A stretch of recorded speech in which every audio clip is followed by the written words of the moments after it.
Carolina e hoje estamos começando mais um podcast Protagonistas do Futuro. Olá, meu nome é João e a gente está entrevistando a tia Nieves. Olá, bom dia. Eu sou Nieves Rodrigues, sou da produção executiva do Festival Internacional de Cinema de Fronteira, que acontece aqui em Marabá e região. O que o cinema pode ajudar na educação das crianças? O cinema ele é uma forma muito lúdica que você pode trabalhar com as crianças, né? Hoje em dia, você trabalhar o conhecimento da câmera, mas através dos filmes também, que você pode estar fazendo essa interação com a criança, o adolescente, e ter no ensino médio também é muito importante, porque você conecta ali o tema que você está trabalhando, expondo também a imagem, e isso ajuda a melhor a percepção e a absorção das crianças ao tema trabalhado. Cinema, por que tu gosta de cinema? Por que eu gosto de cinema? Porque eu acho que cinema ele dá muitas possibilidades. Ele ajuda o nosso imaginário, ele pode ajudar a contar histórias, você pode criar uma nova história também. Você vai trazendo várias temáticas dentro dele. Você, inclusive, pode trazer temáticas até de jogos dentro do cinema também e conectar com temas da realidade, debater causas sociais ou histórias legais que você gosta de contar. Então, ele tem um mundo de possibilidades que vai juntar essa questão do áudio com a imagem e juntar isso para transformar em magia. Cinema é magia. Quais são os cinemas que passam em Marabá? Os cinemas, na verdade, Marabá só tem dois cinemas, né? Que são esses cinemas que é mais desses, mais de venda e tudo mais. E antigamente a gente tinha o Cine Marrocos, que foi o primeiro cinema de Marabá, que fica lá na Velha Marabá. Ele é um cinema que também é um teatro, mas inicialmente ele foi o primeiro cinema que a gente teve aqui em Marabá. Infelizmente ele está desativado, mas tem aí um trabalho de muitas pessoas também querendo reativar esse cinema, além de mostras cinematográficas que a gente tem também, né? Que dá essa possibilidade de o cinema chegar aonde as pessoas não conseguem ir, né? O que o cinema ajuda na cultura? O que o cinema ajuda na cultura? Ele é bem importante culturalmente porque ele leva as tradições, leva as formas de viver das pessoas, ele faz essa conexão através dos mundos também que a gente vive, né? Então, recentemente, hoje a gente tem uma leva de cinema indígena, por exemplo, que os indígenas eles podem retratar como essa cultura vivida ali localmente, as suas pautas, podem trazer como é que eles estão vivendo. Então, é bem importante porque você cria conexões. Você está ali, vai mostrando como é que você vive, como outras pessoas vivem. Tem um cinema relacionado com música também. Então, dá para mostrar assim, as diferentes formas de viver culturalmente. O que é o cinema cinematográfica? A produção cinematográfica? Então, essa produção cinematográfica ela é um grande conjunto, né, de várias coisas que a gente tem. Então, essa produção ela é composta por um set de filmagem, por exemplo, né, nas produções de ficção. Ou a produção documentário, que é uma produção que é mais... você vai até onde você quer filmar, né? Então, você tem ali as etapas, que você tem o câmera, você tem o diretor, você tem esse espaço que é o set de filmagem, tem as pessoas que cuidam do áudio também. Então, ele é um grande conjunto. O cinema é coletivo, né? Então, é esse grande coletivo que vai criar ali algo que você pensou, né? Legal. Então, é uma grande produção que você vai criando a partir do que você quer, né? Do que você deseja mostrar. O que cinema é pra tu? Para mim, cinema é mágica. É você poder reinventar, inventar as coisas, você criar novos mundos, você criar muitas possibilidades também e mostrar isso através do seu olhar para as outras pessoas. Pode ajudar na cultura ou a cultura pode ajudar no cinema? Então, como eu falei, além do cinema indígena também, eu acho que um dos exemplos bem importantes foi o que a gente teve agora, né, recentemente, que foi o filme Ainda Estou Aqui, que ganhou um importante prêmio no Globo de Ouro, né, e também agora ele vai ele ganhou assim um apoio de todo mundo, né? E ele traz um processo que é muito importante, que é também cultural, mas histórico, que é retratar a história do Brasil. Então, como era a cultura de um tempo, né? Como era o Brasil antigamente, como eram tratado isso. Então, tanto no aspecto cultural, mas também histórico, ele é bem importante, porque ele vai recontar histórias, né? Contar histórias também dos povos do sertão, dos povos da Amazônia, onde a gente vive aqui, o que é que faz, o que é que... Recentemente tem um filme agora chamado Curandeiras, que mostra como aquelas senhorinhas que faziam rezas, faziam banhos, assim, os seus modos de vida, né? Então, é parte da cultura delas. Então, isso dá possibilidades para as pessoas, para você fazer essa conexão e você enxergar, para além dos livros, que são muito importantes também, mas você transformar aquelas palavras ali em imagens e áudio, né? Então, você consegue, as pessoas conseguem ter um outro olhar sobre aquilo, né? De ver e de se emocionar também. Legal. O que é Cinefront? Cinefront? Bora lá. O Cinefront, ele é um festival que acontece, que ele nasceu aqui em Marabá, que é o Festival Internacional de Cinema de Fronteira, e que ele traz várias produções cinematográficas produzidas aqui por produtores aqui da região, nacionalmente e internacionalmente também. Então, ele nasceu aqui em Marabá, mas ele percorre toda essa região aqui, que a gente chama de região amazônica, entre o Pará, Maranhão e Tocantins, mas também teve sessões internacionais, que aconteceu na Espanha e no Peru também. Então, ele traz esses filmes com várias temáticas que abordam sobre temáticas socioambientais, né? Como a gente está vivenciando a Amazônia hoje em dia. Bloco. Obrigado pela Jenny Eves. Daqui a pouco faltam 5 segundos. Obrigada, Jenny Neves. Obrigada a vocês, Angelina e João.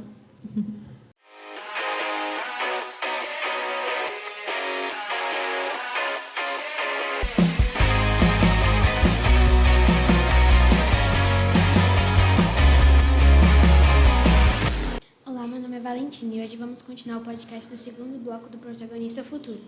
Olá, meu nome é Maralista. Vamos continuar com a Nieves. Por que você acha que o cinema brasileiro ainda enfrenta tanta resistência ao público nacional? Então, na verdade, o cinema brasileiro ele é riquíssimo, né? Tem uma produção extraordinária e não é à toa que continuamos aí em vários festivais a nível internacional.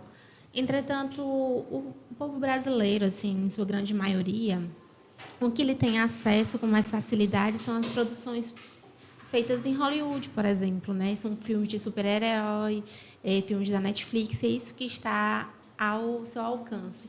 Então, ele tem um costume que está entranhado nele, que é de querer que os filmes brasileiros também repitam essa mesma lógica, né? E quando ele se encontra com esse estranhamento das produções brasileiras, ele não consegue, muitas vezes, se adequar, receber esses filmes nacionais, né? Então, por isso a gente tem muita resistência no cinema nacional. Por exemplo, aqui em Marabá, nas salas de cinema, quase a gente não tem filmes de produção nacional, a não ser os de comédia, né? Então, isso tem ainda mais um pouco tempo de exibição nas salas de cinema que a gente tem aqui, né? Então, as pessoas que conseguem acessar o cinema, de ir lá assistir um filme, pagar para assistir um filme também, têm preferências mais por esse cinema que é feito, que é filmes de terror, filmes de super-herói, e isso acaba deixando os filmes nacionais de lado. O que falta para o brasileiro reconhecer mais o valor da própria produção cenográfica? Falta acesso. Então, o que a gente precisa no Brasil é que as pessoas, a população no geral, tenha acesso ao cinema, né? Então, a gente tem muitas iniciativas de mostras de cinema nacional, mas a gente ainda tem pouco acesso. Então, as salas de cinema pagas que tem em shopping centers, não é todo mundo que acessa, não é todas as crianças, todos os adultos. E isso gera também um prejuízo, né, desse conhecimento cinematográfico brasileiro. Tem algumas mostras que acontecem, principalmente acho que no Nordeste e no Sudeste, são 2 grandes polos de produção cinematográfica, né?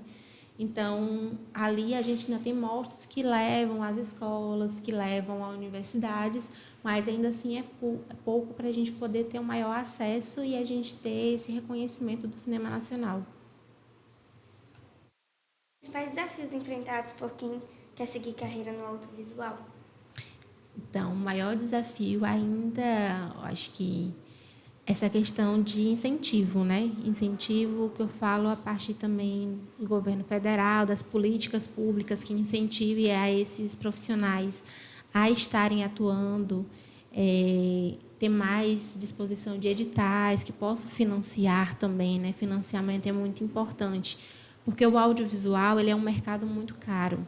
Então, para você fazer grandes produções e chegar às telas de cinema, você tem que ter bastante equipamentos que são caros, programas de edição e uma infinita série de coisas, né? Quando se trata de ficção, tem figurino, elenco. Então, é muita coisa que demanda. E, infelizmente, no Brasil, a gente tem pouco incentivo à produção audiovisual. Então, não é todo mundo que acessa também. E também não tem muito incentivo para as regiões Nordeste, Centro-Oeste. E tem muito foco ali no Sudeste, né? No país. Então, a gente tem ali um grande desafio para os profissionais do audiovisual, apesar de ser um mercado que tem crescido bastante. O apoio ao cinema nacional deveria vir mais do governo ou da iniciativa privada? Tem que ser uma política pública, então tem que vir do governo, mas a iniciativa privada ela também tem uma forte ali parte desse financiamento, né? Hoje em dia no Brasil, muitos dos editais eles são da iniciativa privada, porque são a partir de leis de incentivo, de abono de recursos fiscais.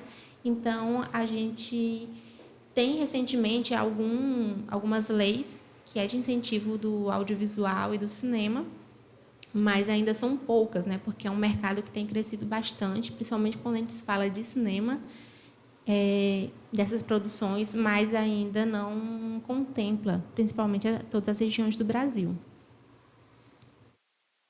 A falta do financiamento afeta a diversidade de temas e vozes do nosso cinema. Então, hoje em dia, a gente tem a Lei Paulo Gustavo, mas ela só recentemente que foi aprovada, né, ainda durante a pandemia, e também agora tem a Política Nacional de Blanc, né, que é a PNAB. Mas antes não existia essas políticas que dão um acesso mais democrático para as regiões, né? Então a gente da região norte principalmente tem pouco acesso a essas políticas públicas que já existem e até os editais de iniciativa privada, mesmo quando são voltados para a região norte, nordeste, ele tem uma limitação, né? Então, a gente tem uma grande polo de produção audiovisual aqui na região norte, principalmente, mas é pouco reconhecido. Então, todas as vezes que tem editais, que tem esses incentivos, eles são poucos, baixos e de baixo orçamento também. Então, isso dá uma limitação também para ter essa diversidade também de olhares e a partir das regiões. Você acha que o Brasil forma bem seus profissionais de cinema? Por quê? Então, na verdade, como eu disse, assim, tem uma grande formação de cinema. Acho que um dos maiores polos de formação de cinema é o Nordeste. Você tem ali Pernambuco, tem a Bahia, que tem uma grande escola de cinema, uma faculdade, que é referência em todo o Brasil e que tem grande potencialidade, né? Mas também tem outra cooperação também, junto com outro país, que é bem importante, que é Cuba, que tem uma escola de cinema que é bem reconhecida internacionalmente, que é a escola ICTV, que inclusive vai ter um polo em Maricá, lá no Rio de Janeiro. Então, o Brasil ele tem colocado um potencial tanto na formação quanto na distribuição de editais, e essa parceria vem a fortalecer também a formação desses profissionais, né, do audiovisual e do cinema brasileiro. Como ajuda a preservar e contar a história do Brasil? Uma boa pergunta.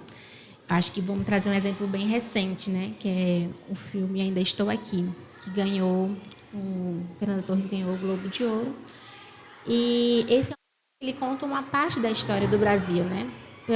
Conta a história de pessoas que estavam na ditadura militar, de pessoas que tinham certas posições, mas mesmo assim estavam ali lutando, né, contra a ditadura. Então, é uma parte importante da nossa história que a gente não pode deixar esquecer e que a gente tem que sempre estar recontando. Então, os filmes ajudam a falar como é que era vivenciado a ditadura militar no Brasil. Assim como os livros contam, os filmes eles mostram com mais intensidade o que foi aquilo.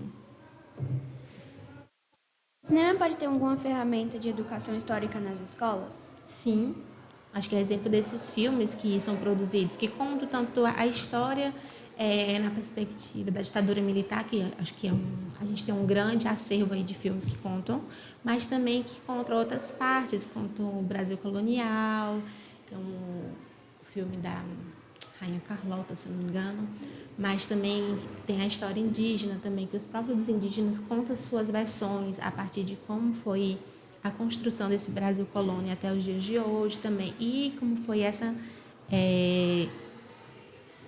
parte também do processo de exploração dos indígenas também. Então, o cinema ele é crucial para a parte da nossa história, porque está ali com áudio e imagem mostrando como foi que o Brasil ele se formou, né? Então, a formação do povo brasileiro, o cinema é algo fundamental para você contar essa história, né? A partir de transformar o que está ali nos livros, transformar em imagem, em som e, enfim, ter um melhor entendimento para aquelas pessoas que não têm acesso aos livros também, por exemplo. Você acha que as escolas e universidades brasileiras oferecem uma formação adequada para quem trabalha com cinema hoje em dia? Infelizmente, a gente tem poucos cursos, né, que é sobre cinema, sobre o audiovisual. A gente tem ali um curso de jornalismo, que tem algumas etapas que trabalha o audiovisual, a gente tem publicidade e propaganda também, e tem o próprio curso de cinema. Então, a gente tem poucas universidades no Brasil que ofertam esse curso de cinema, que é mais voltado para essa produção cinematográfica mesmo, né? Na artes visuais também a gente tem explorar o audiovisual também com experimentações artísticas também, que é bem fundamental. Ver o audiovisual não só como cinema, mas como uma possibilidade de invenções e reinvenções. Nas escolas também, acho que trabalhar com o audiovisual é bem importante, porque você cria uma ludicidade para trabalhar com as crianças, com jovens, adolescentes, e que dá outras formas de aprendizado também, né? Você trabalhar ali com uma câmera, ou criar câmeras também. Então, você vai mostrando outros universos que, de certa forma, aproximam mais os estudantes ali com algumas temáticas. Então, tem crescido bastante, mas ainda é pouco. Quais são os maiores desafios enfrentados por quem quer seguir a carreira no cinema do Brasil hoje? Então, os maiores desafios principalmente aqui na região norte, essa falta mesmo de reconhecimento da produção, essa falta de incentivos e também esses poucos editais. E também a gente vive um novo momento, né, no Brasil, que é um boom assim que a gente tem do audiovisual por completo, tanto na produção de marketing digital, de fazer produções para comerciais, influências, essas coisas, mas também do cinema a gente tem um grande desafio, que aí eu falei, que é essa questão dos incentivos, que a gente ainda tem poucos aqui no Brasil e principalmente na região norte. Então, a gente segue lutando com isso, mas também os editais, quando eles chegam, eles são muito burocráticos. Então, o acesso também das pessoas é bastante complicado por não entender completamente como esses editais eles podem ser acessados, né? Então, todas as etapas, a burocracia, acaba afastando muitas pessoas que têm grandes potenciais, mas, às vezes, não têm a compreensão devida para acessar. Aqui encerramos o segundo bloco. E muito obrigada, Nieves, pela compreensão. Daqui a pouco começamos o terceiro bloco do podcast. Muito obrigada por a sua participação no podcast. Obrigada, Maria Alice. Obrigada, Valentina. De nada.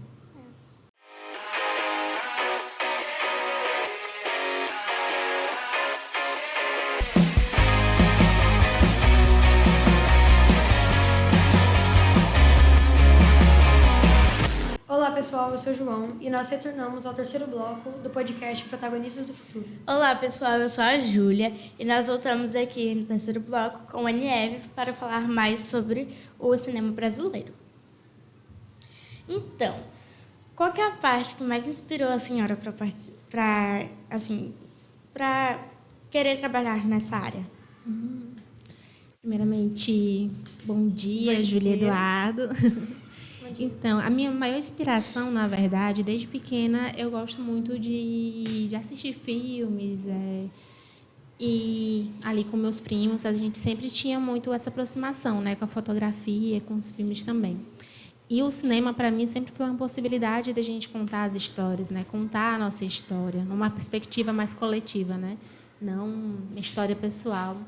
Mas a gente poder dizer, falar da nossa cidade, falar sobre a nossa região, falar sobre as lutas que estão em torno dela, falar sobre um pouco da história do Pará também e dessa região que a gente é tão negligenciado, né? A gente é tão deixado de lado para cá e é sempre colocado como exótico, não sei o quê, o pessoal da Amazônia e tudo mais. E a gente mostrar que é mais do que isso, né?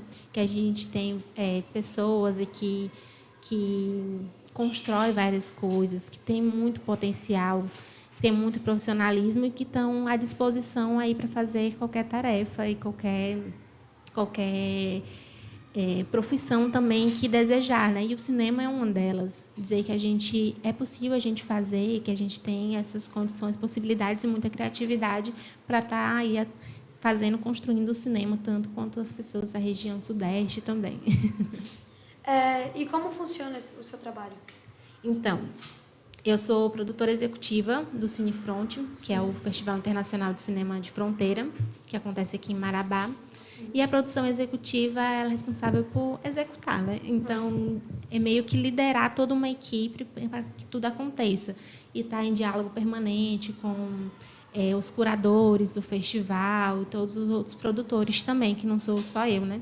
Mas para que a gente possa ter o processo de curadoria, de logística também, de conhecimento, de falar com as lideranças das comunidades com a qual a gente vai visitar, de viabilizar também as condições para que o festival possa acontecer e gerenciar tudo isso, né? E quando tem algum problema, buscar as soluções também para que possa ser solucionado e a gente tenha ali o festival acontecendo plenamente como deveria ser, né? Então, é basicamente isso que eu faço, que estou fazendo.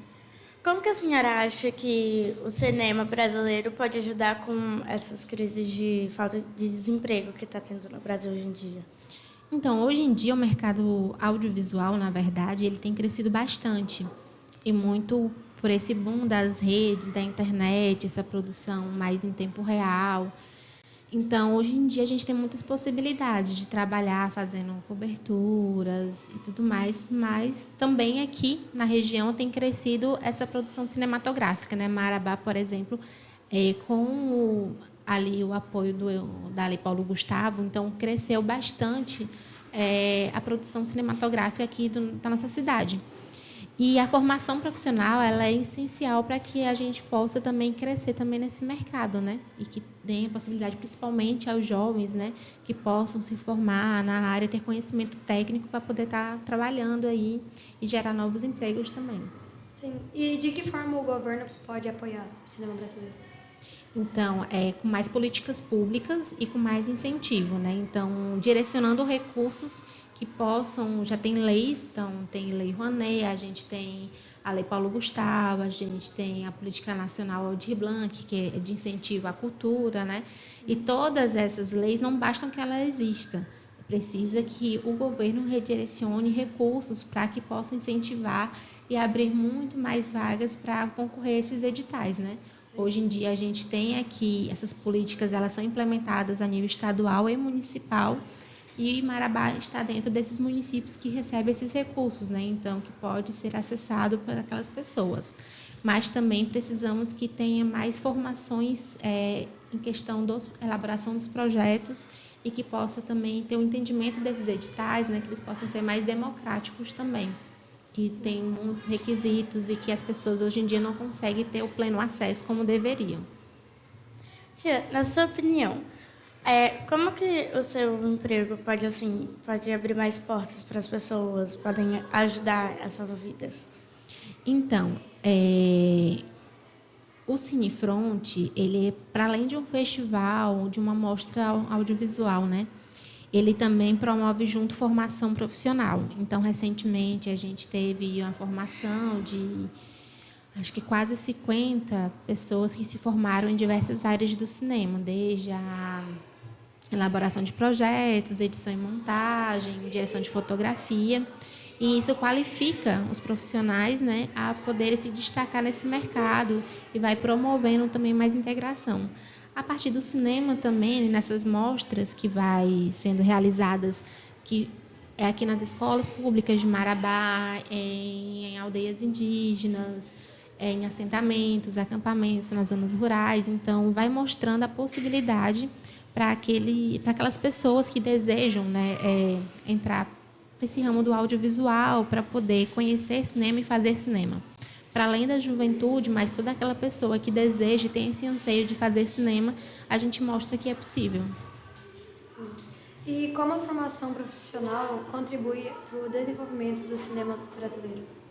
Ela é essencial, porque você dá qualidade técnica, né?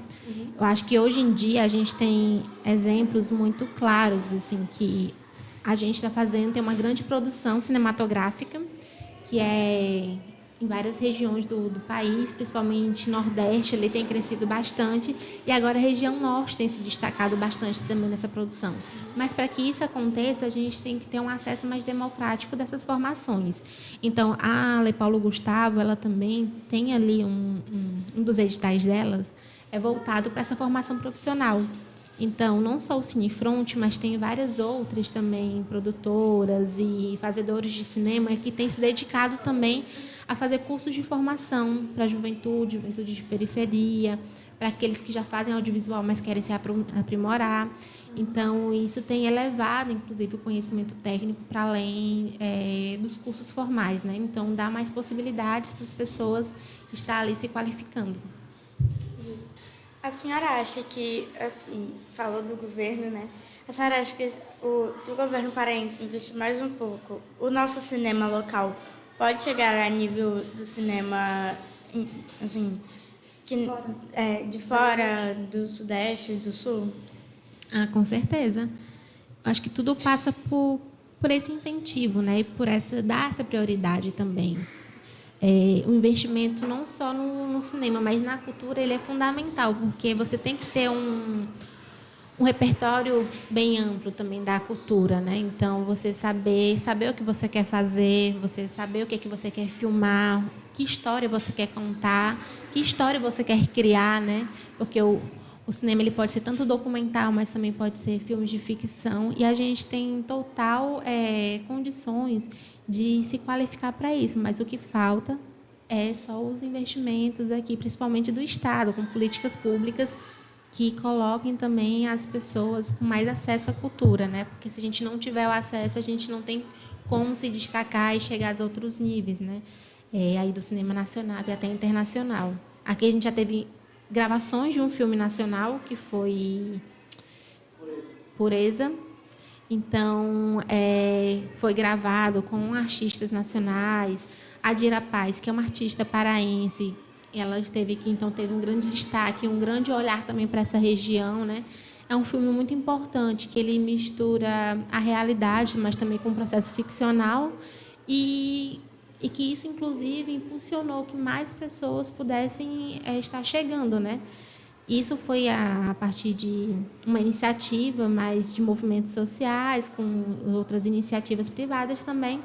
Mas o Estado do Pará, se ele investisse mais, a gente teria muito mais produções como essa, né? Com grande visibilidade. Sim. E falando em produções, qual é a sua produção preferida? Eu não tenho assim, uma preferida, mas tem um filme que eu gosto bastante, que ele dois, na verdade, que é Central do Brasil, que eu acho que é um filme lindíssimo que todos devem assistir, não vou dar spoiler para vocês. E também Viajo Porque Preciso, Volto Porque Te Amo, porque ele conta ali a partir do sertão do Pernambuco, né? Ele traz temas importantes a partir de uma ficção que mistura um pouco da geografia, mas também do brega, de histórias de amor, mas também traz alerta para temas centrais, que é a seca também, né? No sertão. E ele não tem... O protagonista, ele não aparece. Então, assim, é tudo na visão de uma pessoa contando a história de um caminhoneiro. E aqui dali, acho que é muito interessante, assim, tu visualizar novas formas de fazer cinema. Então, acho que é um filme magnífico que todo mundo deve assistir. Agora eu fiquei curiosa, como que o protagonista não aparece? Está disponível lá no YouTube e também na Netflix. Qual que é o nome da primeira que você falou? Central do Brasil. Central do Brasil. Isso.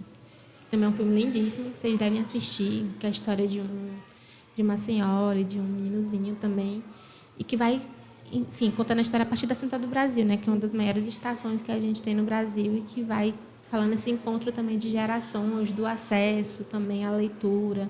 Então, o cinema tem essa possibilidade de trazer vários temas e de abordar o mundo dentro dele, né? Então, A senhora se arrepende de ter ido para a sua área, assim, ou a senhora preferia... a senhora está trabalhando como diretora do Cinefront. A senhora se arrepende ou não?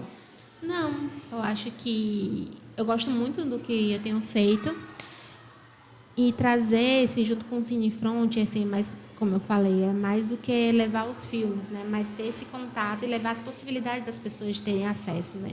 Terem acesso ao cinema. Então, a gente chega até localidades que a pessoa, às vezes, mal tem acesso à televisão, por exemplo, né? Imagine chegar aqui e pagar para assistir um filme numa sala de cinema, né? Então, a gente vai levando essas possibilidades e impulsionando que mais pessoas também vão para o cinema. Então, isso é muito gratificante, ver que as pessoas recebem bem, né? O Cinefront. E a gente, inclusive, já teve pessoas que, a partir do Cinefront, despertaram tanto essa vontade de fazer cinema que fizeram filmes, né?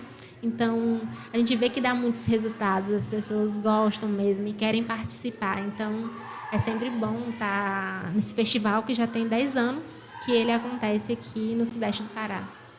Falando nisso, quais cursos ou áreas de estudo estão ligadas à formação do cinema brasileiro? A gente tem o próprio curso de cinema, que vai explorar ali todas as etapas do cinema com mais profundidade. A gente tem um curso de artes visuais a gente explora ali, a partir das artes visuais, o audiovisual, como é que ela pode combinar, inclusive, experimentações artísticas. Tem também o curso de publicidade e propaganda, que também, enfim, tem uma questão ali que você vai trabalhar mais sobre fazer comerciais, assim, esse roteiros, é uma coisa mais comercial, mas também que ajuda na formação, né? Você não precisa se restringir a isso, mas tem muito conhecimento técnico. E tem um curso de jornalismo também, né? Na verdade, comunicação social, que passa pelo jornalismo, passa pelas rádios e passa pelo audiovisual, que isso também dá possibilidades, né? Não se restringe só ao curso de cinema em si, mas a partir do momento que a pessoa tem esse contato das áreas técnicas do cinema, também dá possibilidade de fazer criações. Esses cursos tem aqui em Marauá? Só o de artes visuais. E na Unifesp eu tenho de jornalismo, mas acontece em Rondônia do Pará.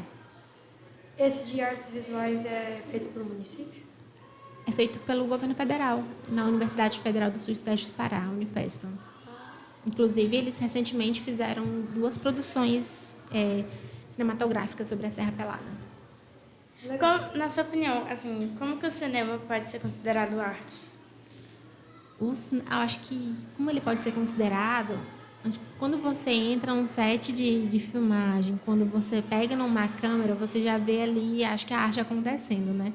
Porque é toda uma magia para você fazer aquele negócio dar certo. Depois da filmagem, a edição, ele tem um conceito artístico, porque você tem que definir, né? Questão de luz, de cor, de áudio, trilhas sonoras, e todo esse conjunto, ele é uma arte que tem que se combinar, né? Então, acho que a partir daí ele é considerado uma arte, né? E fora também o que você decide filmar, às vezes é algo muito nesse campo mais artístico mesmo falando, né? Mas até um documentário que fala de uma vida de uma pessoa, cada detalhe que você filma, ele acaba se tornando uma arte. A senhora já viu o filme Capitães de Areia? E se sim, Sim. O que a senhora acha? Eu acho que é um filme magnífico, ainda mais eu gosto muito dessa temática de filmes que são a partir de livros, né? A partir de um livro do Jorge Amado, que conta uma realidade que eu acho que é lindíssima ali, você falar sobre as crianças, colocar nessa perspectiva também dos meninos de rua, né? E o que ele traz ali é simplesmente belíssimo. Inclusive, é de uma região que tem uma produção cinematográfica muito forte. Então, tem... Não, acho que Pernambuco, se eu não me engano. Não, é Bahia. É Bahia. A senhora acha que, tipo assim, ai, peraí, eu esqueci. Sobre assim, tem algum projeto que a senhora tem há muito tempo na sua mente, que, tipo assim, que se realizasse esse projeto, provavelmente o cinema local daqui do Pará evoluiria bastante e, assim, abriria muitas mais portas para os outros caminhos e seria possível até, tipo, chegar ao nível internacional? Bom, um projeto pessoal meu eu não tenho. Mas, assim, é um projeto mais coletivo. Então, a gente tem um projeto que é de construir um documentário sobre o massacre de Eldorado do Carajás. Então, esse documentário ele vai misturar um pouco de ficção também, com ficcional real também, né? E que o massacre ele vai completar 30 anos ano que vem, né? Então, acho que a gente conseguir colocar esse projeto no papel, ele vai ganhar grandes dimensões a nível do cinema documental, né? Então, estamos construindo esse processo também, que eu acho que tem muitas possibilidades da gente poder, enfim, chegar a outros lugares. Mas aqui também já foi gravado um curta chamado Fala da Terra, que ele já foi exibido, inclusive, em salões de mostras de Nova York. Então, já foi para a Alemanha também. Então, o cinema que é produzido aqui também já tem chegado a outros lugares, né, outras partes. E tem grandes festivais também que têm circulado. Ele é um curta, acho que de 20 e poucos minutos, bem curtinho, mas que é bem legal. Em breve vai estar disponível. E, bom, esse foi o podcast Protagonista do Futuro, número 31, e muito obrigada. Obrigada a vocês, Júlia e Eduardo.